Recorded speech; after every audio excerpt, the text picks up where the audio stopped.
Hi guys, it is Aoife from Fred VC Died Laughing and I'm here to do my weekly wrap up. I read loads of books this week, a few books, a few graphic novels, and I can't wait to tell you all about them. I do want to apologise for having a few videos this week all really close together. I don't normally do that. I normally try and space my videos out a little bit more evenly, but this week it just didn't work out that way. But next week we'll be back to normal uploads on Tuesday and next week will be Tuesday and Thursday and then normal Sunday wrap up. So yes, I will get on straight into the books I read. So the first book I finished this week was Lord of Shadows by Cassandra Clare. And I'm not going to talk too much about this book because loads of people have talked about this book, but I absolutely loved it. I gave it a 5 out of 5 stars. I thought Cassandra Clare's writing in this has been the best it has been so far. I really loved a lot of character development, a lot of reveals that were told about the characters. I really like the inclusion of so much diversity in this book, and I feel like it feels really natural. I was just hooked onto this and it was just a roller coaster of emotions, and I really enjoyed it, and I cannot wait for the next one, and it's going to be so long until the next one, so I'll probably end up rereading all of them again by the time the next one comes out.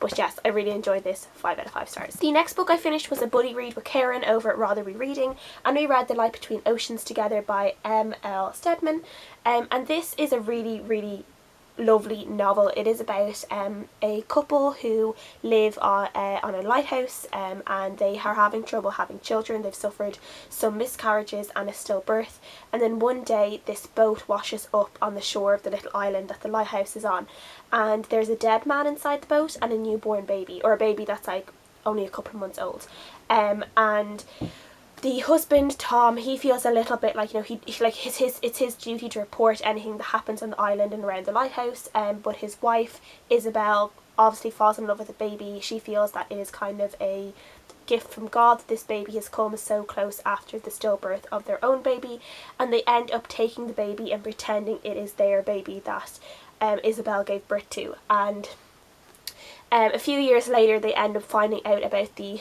actual mother of this baby, and it kind of ends up haunting Tom a little bit, and he feels obviously very guilty that they have been raising this child while the mother is still out there and grieving for the loss of her child and her husband, and she doesn't know what happened to them. And it kind of follows this kind of moral decision, or immoral decision I should say, that Tom and Isabel made, and how Tom kind of deals with it and how Isabel deals with it, and it is just really emotional and really lovely. And I just really loved the writing in this. I just thought the writing was so beautiful. I really loved learning about what it would be like to live in a lighthouse as well, and the kind of different things that the lighthouse keepers had to do, and it also kind of like, this is kind of really weird, but it kind of made me want to see an old like kind of logbook of a lighthouse keeper, like the old-fashioned lighthouses, and just kind of see the type of things that they had to like write down, and maybe some of the stuff that they saw while on the lighthouse. Like, I don't know, I think that would be like really cool. Like, I know they're probably like super boring, but I'm sure there's some of them where like there's some really interesting things that they found or like were washed in shore and stuff like that, so I think that'd be really interesting. I do think this might be a tough read for anyone who may be suffering from infertility or suffering from just having children or losing children, because there is a lot of emotional moments in this book around those topics, but I do think overall it was a really beautiful story, and I really liked the end of it, and I gave this a 4 out of 5 stars. The next book I read was a graphic novel, and it was Sailor Twain, or The Mermaid in the Hudson by Spiegel, and this was a really random pick for me, and a really pleasant one. This is a graphic novel. I went to the library basically during Tome Topple, and I was looking for a 500+ page graphic novel, but they didn't have any in my library, and this was one of the larger ones there, or one that like I could fit in my bag at the time, because there's some that are like huge, but I wasn't able to carry that around with me, and this is about 300 pages, or over 350 pages I think, so I picked this one up because it looked pretty good, and it is about this captain of this boat that sails the Hudson River, and his name is obviously Captain Twain, and then one night he finds this mermaid, this injured mermaid, and he brings her on board, and he helps her, he like, you know, bandages her up, and ends up having her in his cabin for months while she heals up, and it's kind of how he becomes obsessed with this mermaid and the mystery around this mermaid, and you know, how this mermaid can actually kind of trap people with her song, and how he's trying to make sure that that doesn't happen to him, and I thought it was really good. I thought it was just really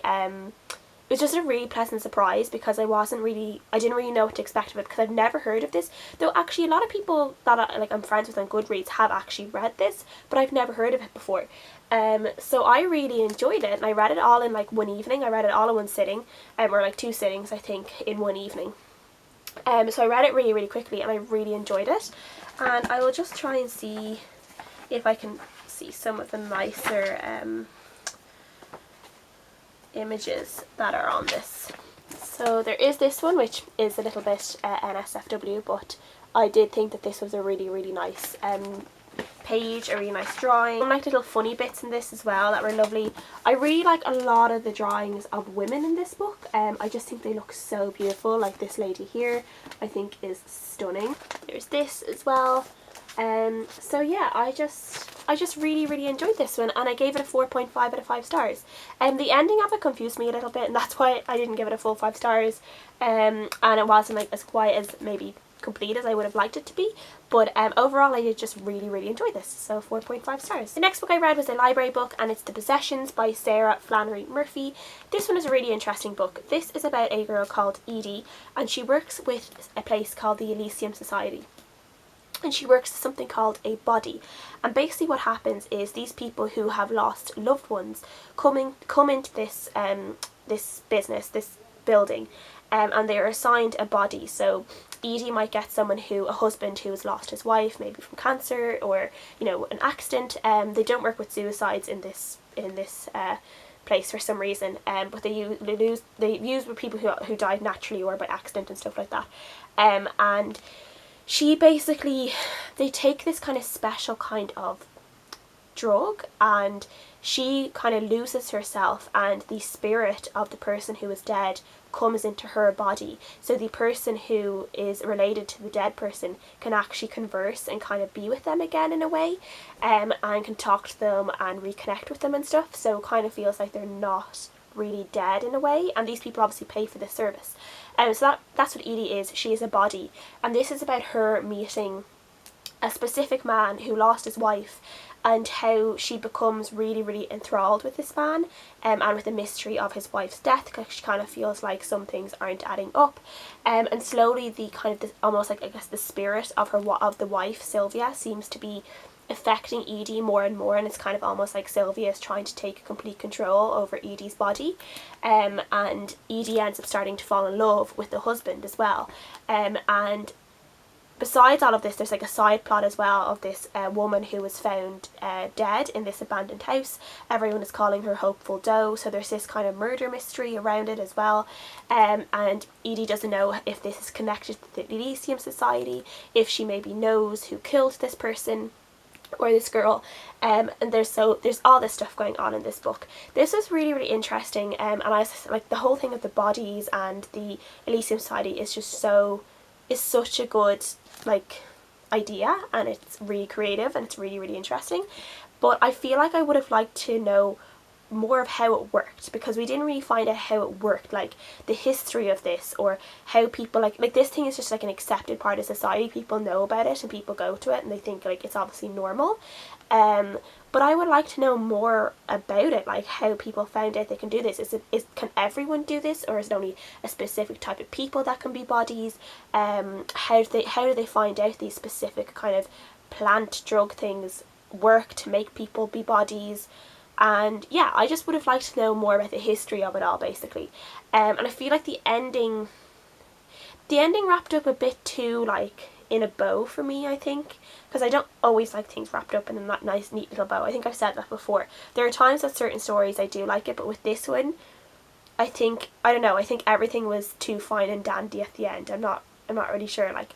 And as well, I think her relationship with the husband, I think his name is Patrick, yeah, her relationship with Patrick happened really, really quickly, and I feel like it happened too quickly. Like after only like 3 meetings with him, she was kind of almost practically in love with him and like a bit obsessed with him, and I would have liked that have happened a little bit later on, because I felt like by the time you're kind of halfway through the book and her relationship with Patrick was progressing, it kind of felt like things were getting a little bit dragged out then, and you're kind of like, oh, like, is this like going to start like getting a little bit more exciting? Are we going to end up like finding out a little bit more things, kind of thing? I think if that relationship with Patrick had happened a little bit further along, I wouldn't have felt like that. But overall I did really enjoy it, and I would love to hear what other people think of this. So if you have read this, please let me know what you thought of it, or if you do read it in the future, please let me know. And I gave this one a 3.5 out of 5 stars. The book I read, I finished last night. I read it all in one go, and that was A Monster Calls by Patrick Ness. I read this for summer cozy reading night, and I'll have my vlog up for that on Tuesday. And everyone knows what this is about a boy whose mum is sick with cancer, and he ends up finding this monster tree outside who kind of haunts him in a way, I guess. Actually, I thought this was like a full-on graphic novel, but I wouldn't really call it a graphic novel. It's more just kind of like a picture book in a way, because like it has loads of writing in it. So yeah, I wasn't expecting as much writing in it for some reason. I just thought it was like a proper graphic novel. But I did really enjoy this. I did get really sucked into the story. I did talk a little bit about it in my vlog, but I do feel like this didn't hit me as emotionally as it has hit others, because I've just been extremely lucky in my life not to have people. I've had people in my life who have had cancer and who have cancer at the moment, but they're not, they're living with it, if you know what I mean. They're not dying from it, I guess. And I'm just really lucky like that I haven't lost someone extremely close to me in the way that it seems is going to happen in this book. So I didn't have that like proper emotional like hit in the chest kind of moment with this book, which I think a lot of people probably have had. But I do think it was a really, really beautiful story and really beautifully told, and I gave it a 4 out of 5 stars. And the last book I read was one I read this morning when I got up, because I knew I wanted to read this pretty quickly, and I knew I could probably read it in one go if I just read for an hour or so. And it was The End We Start From by Megan Hunter. This is like a 154-page kind of novella kind of book, and it is based around a woman who has a baby. And then as soon as she has this baby, or just the weeks leading up to her having this baby, it seems like the world is kind of starting to fall apart in a way, or the country is starting to fall apart. I think she's in the UK.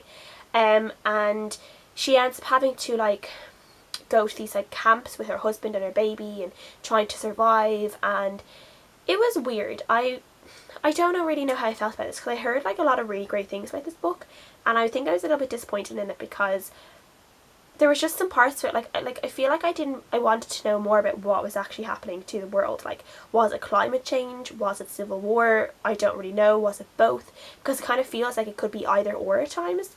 Because there's talk about like flooding, and there's talks about fire, but then there's also talks about like border controls and stuff like that. So it just really confused me. And then she also talks, every character, I don't know if the woman ever got a name. I don't think she did. But all the other characters, she calls them like or C or O or H, and that got a little bit confusing at times. I didn't mind that too much, but there were times where I had to be like, okay, but like who is H and who is O and who is C again? Like, how do they know each other? And that kind of got a little bit annoying. I think that would have been easier if they had full names. I did think like the style of it was pretty interesting, and like I didn't mind the story overall, so I gave it like a 3 out of 5 stars. I just would have liked a lot more of it, and I think I would like a proper novel set in this world, so I know more about what is actually happening, because I don't really know. So yeah, 3 out of 5 stars. It was okay. It wasn't great. I'm glad it didn't take me too long to read, so yeah. So that is everything I've read this week. Please let me know what you guys think. Leave any comments below. Thank you guys for watching as always, and I'll see you guys again next time.